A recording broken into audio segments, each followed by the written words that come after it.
The moon is hit its third quarter. That's completely out of the picture. And yet Venus is not.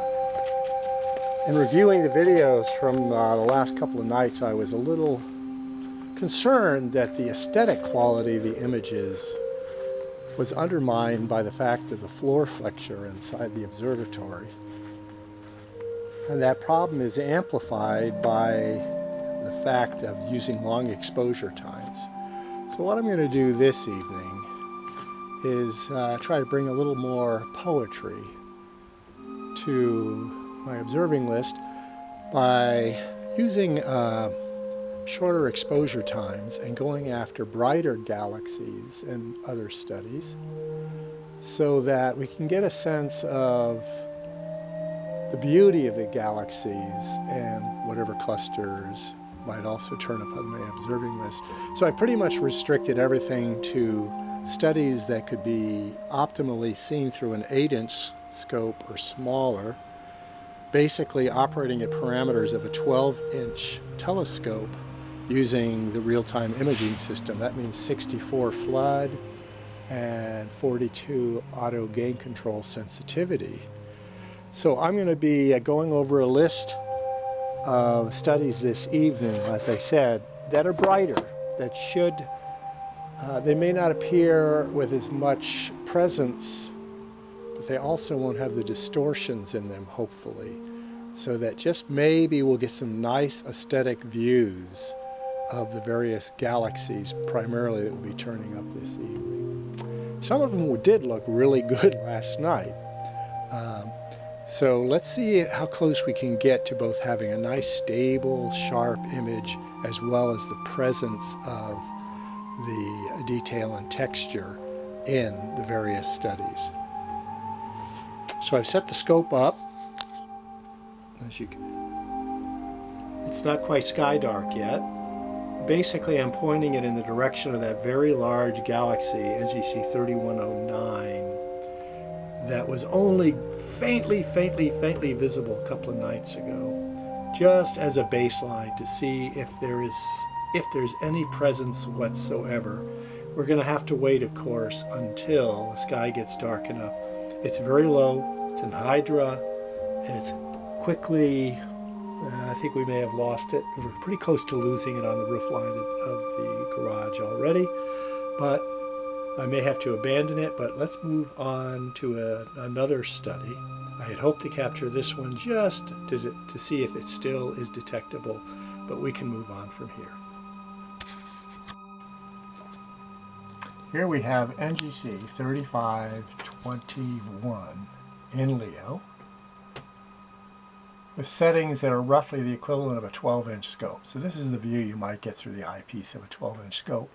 It's not quite dark yet, but I thought I'd start with this one. The galaxy is magnitude 9, large, 11.2 by 5.4 arc minutes. It's a spiral with a large bar and a core, 28 million light years distant. I've imaged it before using slower settings.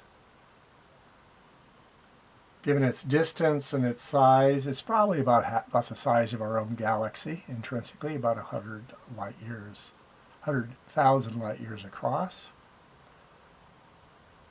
Sweeping the screen a little bit, and it looks like the highest contrast image is right about there. I'll push the camera forward a little bit. Clearly, very edgy on, but not so much so that we're seeing the dark lane that typically runs right across the center of such a spiral galaxy.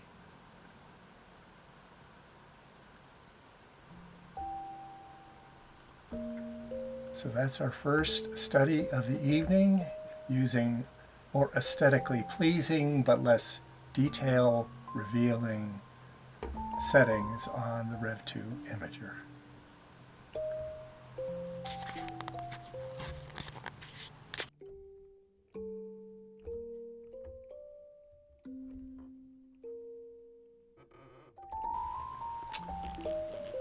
Here we have Messier 105,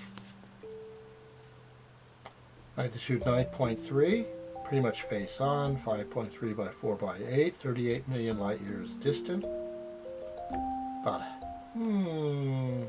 about 2/3 the size of M31, maybe about the size of our own Milky Way galaxy.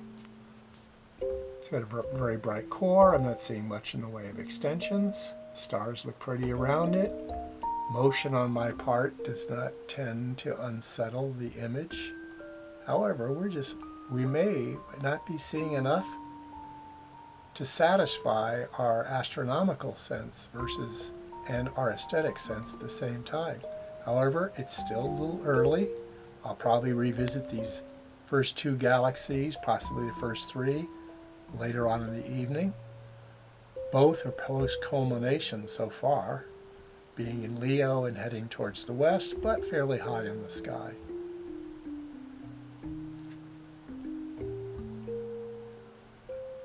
Right about there shows the most amount of the galaxy, but not necessarily give it the best view on the screen.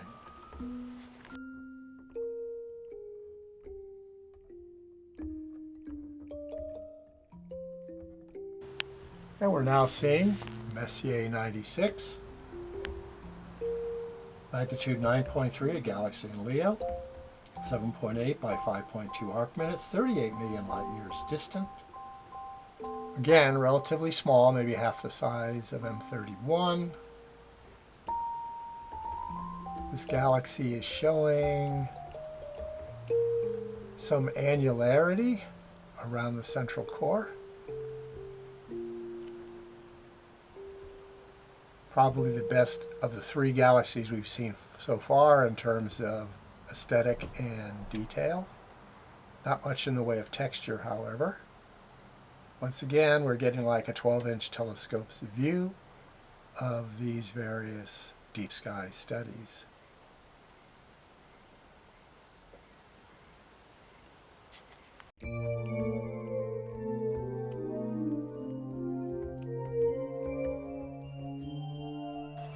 Here we have Messier 65, one of the Leo trio galaxies. Quite a bit of an extension, roundish central core. This is showing, once again, basic components of a galaxy. I am seeing some thickening and some dark lanes.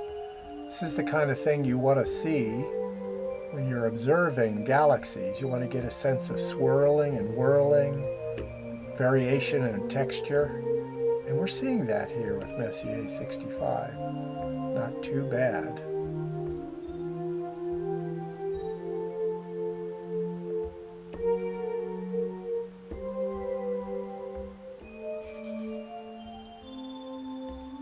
Looks like we got a space bug. Man, it's moving quickly if it's that far away. Some 25 million light years.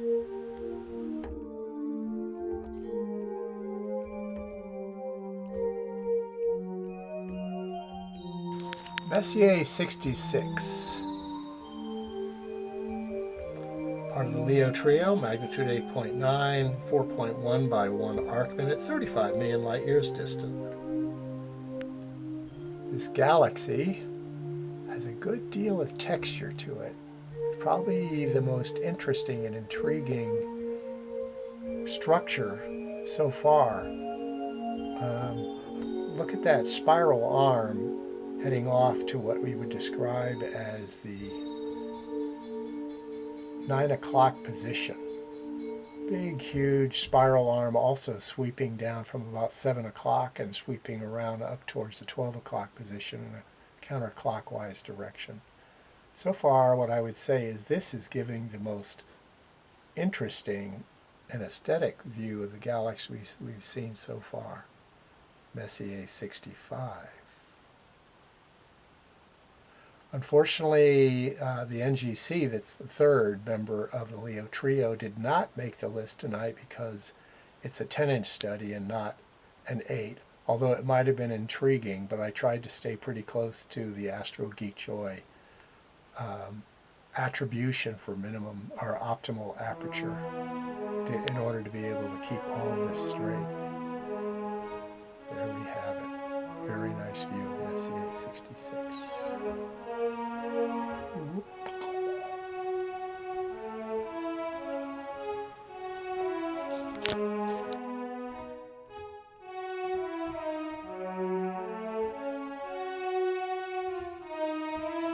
Okay, before I pole flip out, equatorial flip, I wanted to go back to NGC 3521, the very first galaxy we began to image this evening. It's clearly sky dark now. Conditions are nominal. It's kind of hard to tell with the bright lights in my eyes. But here's actually a pretty decent view of this near edge on 8-inch study, NGC 3521. It's a galaxy in Leo that we started the night with, and now I am more impressed. Very, very nice, slanted, semi-edge-on spiral galaxy with a large core and well-balanced extensions to the left and right. Sweet. And we get our best view of contrast right there on the screen.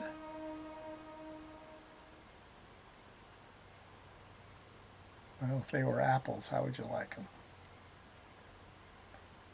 Sweet. With texture in it. Wow, going off to the 2 o'clock position. Very nice.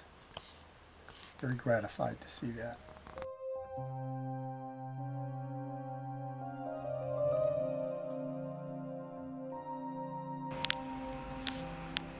Messier 105.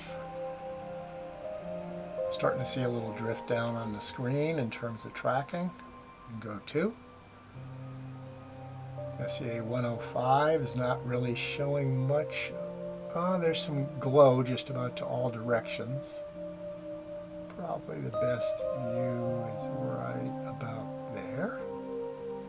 Not a whole lot of structure to it, but very intensely brilliant core. Probably an elliptical. That's our revisit after post sky dark.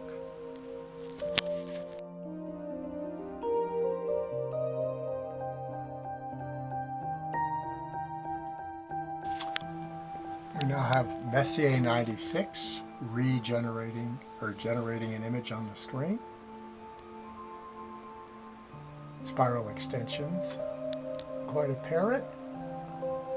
Once again, this is a second view, post sky dark. And I'd be pretty pleased with that view if I had an optical telescope on a night like tonight. Not perfect seeing here in John Day. Usually we don't see stars much fainter than magnitude 5. And the views are through the real-time imager are less susceptible to poor sky conditions than the eyeball, apparently. That's been my experience, and one of the reasons why I've taken up real-time imaging is because of marginal seeing conditions and the effect it has on the eye and on the scope. There we go.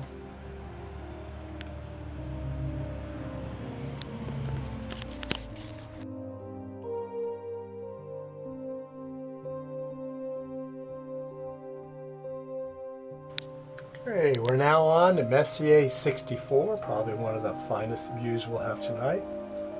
Magnitude 8.5, 10 by 3.5 arc minutes, a mere 19 million light years distant.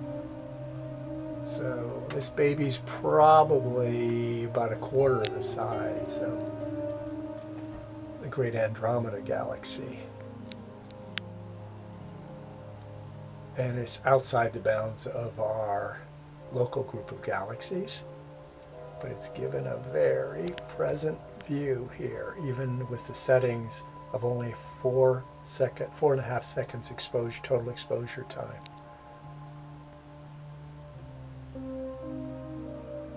Sweep it a little bit, you can see the extensions.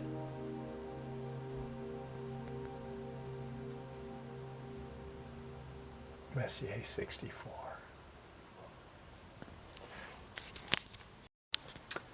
Okay, Messier 85 in Berenices. It's got some nice structure. I suspect this particular galaxy is suitable for, an 8-inch scope. This is a view you might get through an 8-inch telescope on a decent night.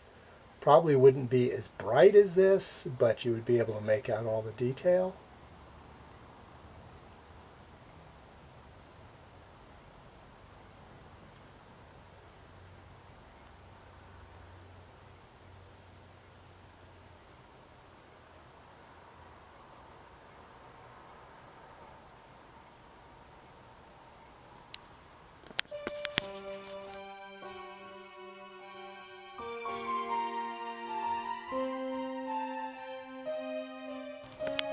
Here we have Messier 88.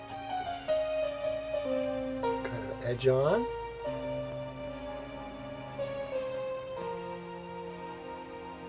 Decent look. 4.5 seconds total exposure time, 6 composites of 3/4 of a second at 68 flood.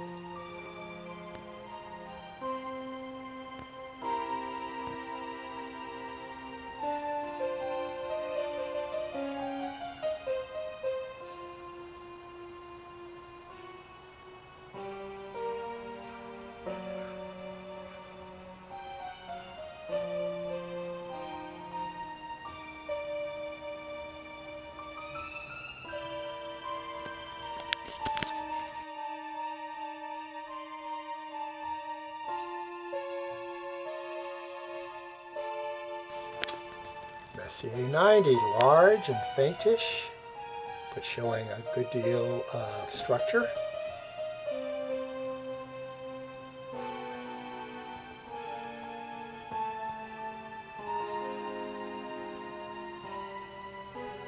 Core is very bright but small. Extensions are pretty much balanced, so it's quite symmetrical.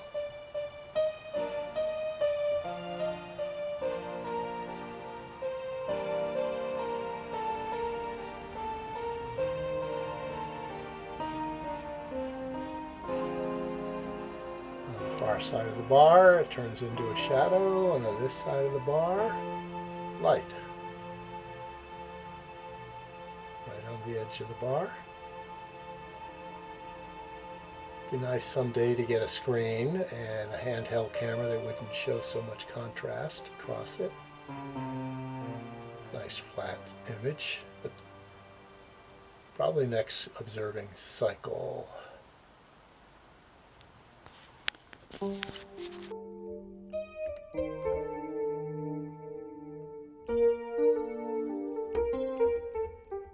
NGC 4216 in Virgo.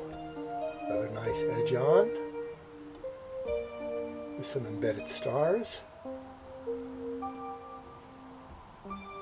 Quite extensive.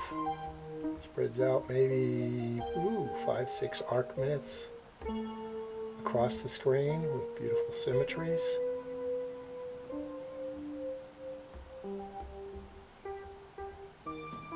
No dark lane, however. Could be some H2 regions, star-forming regions present along the 10 o'clock extension of the galaxy.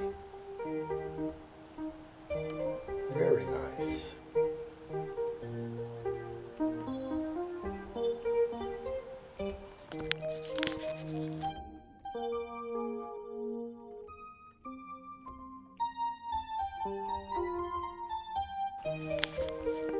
Messier 87, elliptical galaxy, no extensions, bright core, radiant effulgence pretty much around it. Put it right on the edge of the contrast bar.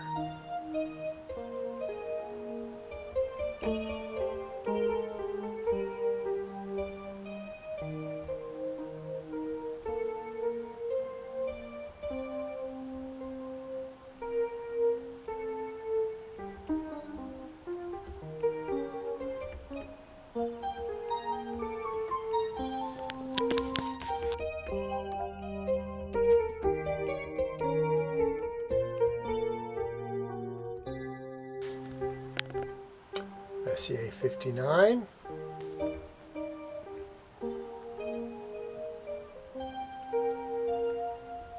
Bright core with an effulgence of luminosity around it. Not particularly striking in terms of detail, at least from what I can see. Battery's getting a little short. I might start speeding up these processes a little bit. Messier 59.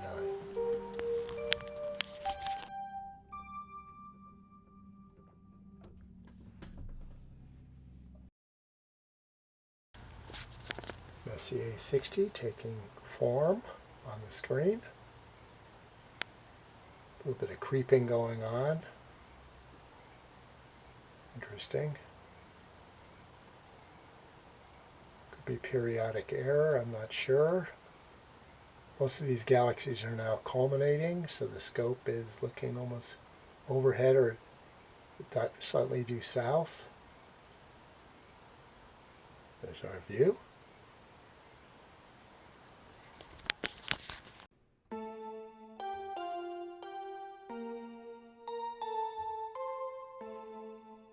Well, here's a new one for the record, Messier 53. It's a globular cluster in Comet Berenices, magnitude 7.7, largest 14.4 arc minutes, 58,000 light years distant. Here's our view at settings I would ordinarily use for a globular cluster. 64 flood, it probably could handle a little less than that. So sprinkling the stars all over the screen, I can see bright central core, some brightest stars. Given its magnitude of 7.7, you'd figure its brightest stars are 13.5 to 14 magnitude. Here's our look of a brand new study included on the list for this evening.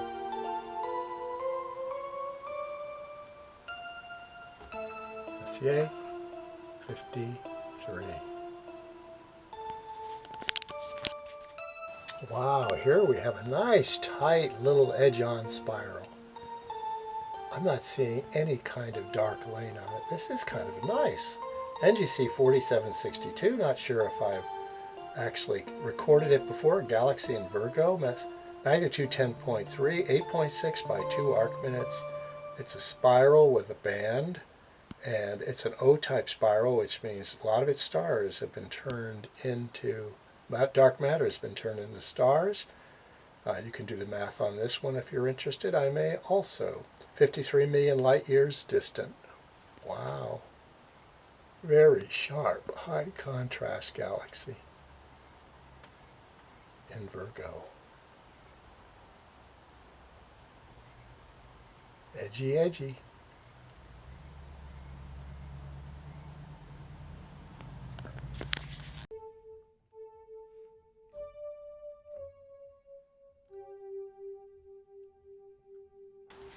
And here we have Messier 49 taking form, and a satellite passing through on the screen.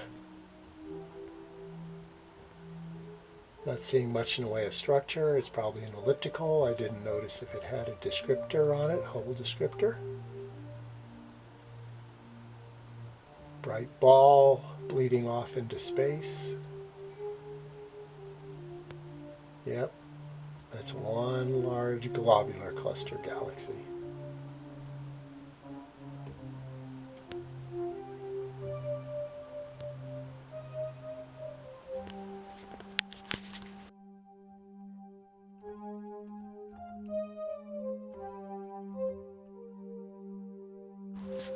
Here we have NGC 4526, slightly oblate spiral taking form on the screen.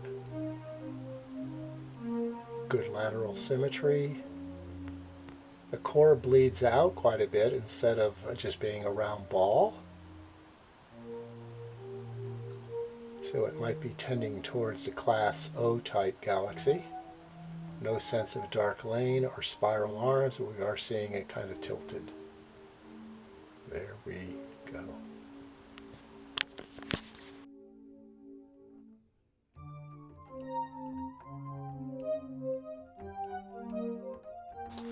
baby a chance to take form. The face-on spiral looks like it's, yeah, we saw this one last night and it almost looks as nice. Kind of a tripartite face-on spiral with three main highly bent spiral arms. This is the aesthetic view of something we probably saw a little more deeply into last night. SCA 61. Wow.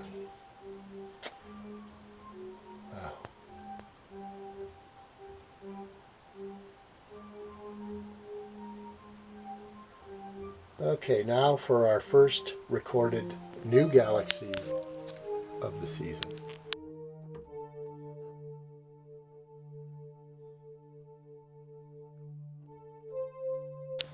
Okay, here's hoping the battery will hold out. What you're seeing there is one of the most brilliant edge-on galaxies visible in the night sky, Messier 104. Very saucer-like. You can see a dark band running around the undersided lip towards the 6 o'clock position. The radiant core is very globular. The extensions are extremely symmetrical. This baby looks like it is EM gravitic, flying through space. You can imagine it spinning like a frisbee disc. It is just an extraordinary view galaxy. You gotta love the Sombrero Galaxy, a little north of Corvus the Crow.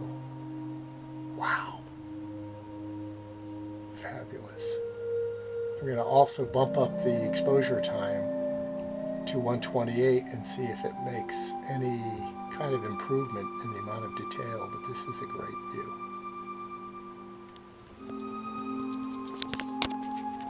So, by the numbers and for the record, Messier 104 is a galaxy in Virgo, magnitude 8.0, largest 8.6 by 4.2, 50 million light years distance, so roughly the size of Messier 31, the Andromeda Galaxy. And doesn't really have a specification as to type, but I would suspect it to be a spiral of class 0. Wow. This is at 128 flood. I must not be shifting around too much on the floor, because this view is almost overpowering and the stars look pretty darn decent. This could prove to be the Carpe Noctem moment for the evening, but I'm thinking I might want to try the maximum exposure time on this galaxy. Look at the aesthetics are quite good. Actually, nah, let's not go to 256. Let's just enjoy Messier 104, the Sombrero Galaxy in southern Virgo, and I'll try to get camera position perfected so you can get the best view of this galaxy. Wow, what a beauty. Carpe.